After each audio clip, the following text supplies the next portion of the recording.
Kia ora, good morning. It is Tuesday, Melbourne Cup Tuesday, amongst other Tuesday things. I am Mike from Markets. This is Kiwibank. Markets in a minute. Oakley dokley. So there was no major data overnight, but there was still action aplenty across the wider financial markets. Global equities, they pushed varying degrees of higher.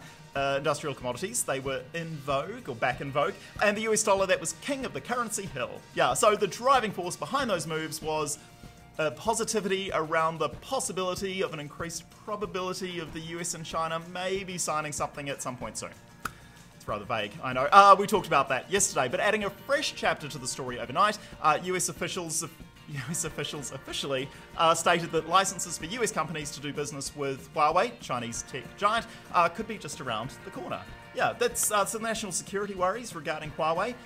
They might not be worries anymore, just as a trade deal of some description is in sight. What an incredible coincidence! Yeah, anyway, US-China, that fueled equity advances for the US majors. The advances weren't all that major. Lots of repeated words this morning. Anyway, the gains are currently less than 0.5%, but that has been enough to see the Dow, the S&P, the Nasdaq all hit new record highs. Techquities doing most of the heavy lifting. Good times.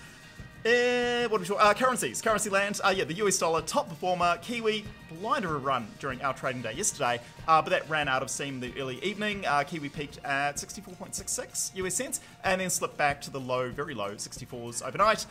Kiwi crosses, yeah, like yesterday, small gains for most, but Kiwi Aussie pretty stagnant. Right, there is a big day ahead. RBA meeting, Melbourne Cup, Guy Fawkes, at least two or maybe all three are traditions that a fair few people probably believe should be refreshed, or revised, or axed. Yeah, to each their own. Happy Tuesday, ka kite.